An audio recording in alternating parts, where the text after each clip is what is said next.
సింహగిరిలో భక్తుల మృతి ఘటనకు సంబంధించి ముఖ్యమంత్రి, దేవాదాయ శాఖ మంత్రి, ఇతర మంత్రులు ప్రచారం చేసిన అంశాలతోనే నివేదిక సిద్ధమైంది.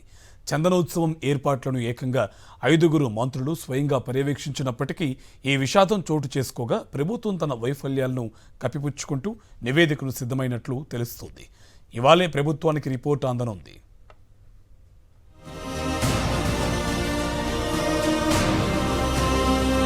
సింహాచలంలో గోడ కూలిన ఘటనపై బహిరంగ విచారణ పేరుతో నాటకాన్ని రక్తి కట్టించి కాంట్రాక్టర్ ఉద్యోగులను బలిపశువులుగా మార్చి తప్పించుకునే ప్రయత్నాలు చేస్తోంది కూటమి సర్కార్.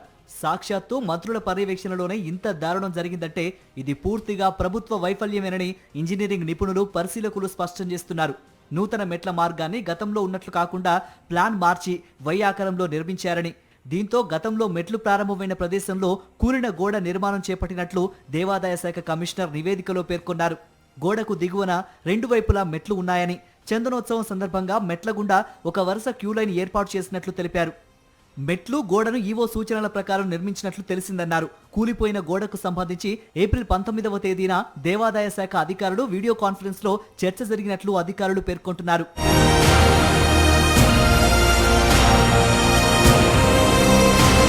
చందనోత్సవం సమీపించినా గోడ నిర్మాణం చేపట్టకపోవడంపై ముఖ్య అధికారి ఆగ్రహం వ్యక్తం చేసినట్లు తెలిసింది.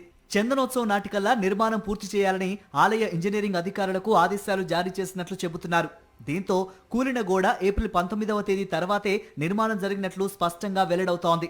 హడావిడిగా ఫ్లై యాష్ గోడ కట్టేసి కనీసం నాణ్యత పరిశీలించకుండా పక్కనే భక్తుల క్యూలైన్ ఏర్పాటు చేయడంతో విషాదం చోటు చేసుకుంది.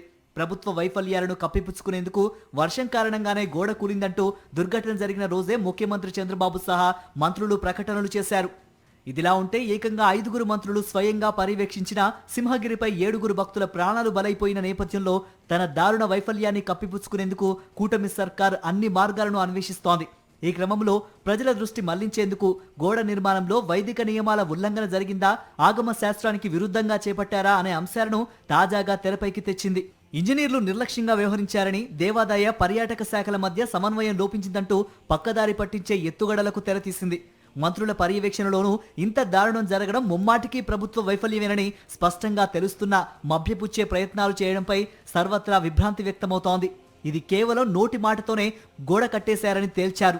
ఈ పని వర్క్కి సంబంధించి కూడా అంటే అది ఎండోమెంట్ డిపార్ట్మెంట్ అధికారులు కానీ, కాంట్రాక్టర్ కానీ, టూరిజం డిపార్ట్మెంట్ అధికారులందరినీ విచారిస్తే ఈ జరిగిన పనికి యాక్చువల్లీ అప్రూవల్ లేదు, ఎక్కడ కూడా ఆధారాలు లేవు. ఇది ఎవరు అప్రూవ్ చేశారు, దానికి ఒక డిజైన్ ఏంటి, దాని ఒక స్ట్రక్చరల్ స్ట్రెంగ్త్ ఎలా ఉండాలి, దానికి ఏ మెటీరియల్ వాడుకోవాలి అనే అంశం మీద ఎవరు కూడా బాధ్యత తీసుకోవడం లేదు. ఎవరి దగ్గర కూడా ఆధారాలు ఏమీ లేదు.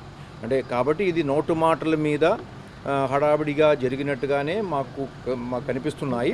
పోలీస్ కమిషనర్ శంకబ్రత బాగ్చి విచారణకు హాజరై తాము సేకరించిన వివరాలను కమిషనర్కు అందించారు. ఇంజనీర్ల నిర్లక్ష్యమే ప్రమాదానికి ప్రధాన కారణమని సిపి తన నివేదికలో స్పష్టం చేసినట్లు సమాచారం. ఏప్రిల్ 29, 30వ తేదీలకు సంబంధించిన ఆలయ ప్రాంగణంలోని సీసీటీవీ ఫుటేజ్ను స్వాధీనం చేసుకున్నట్లు తెలిసింది.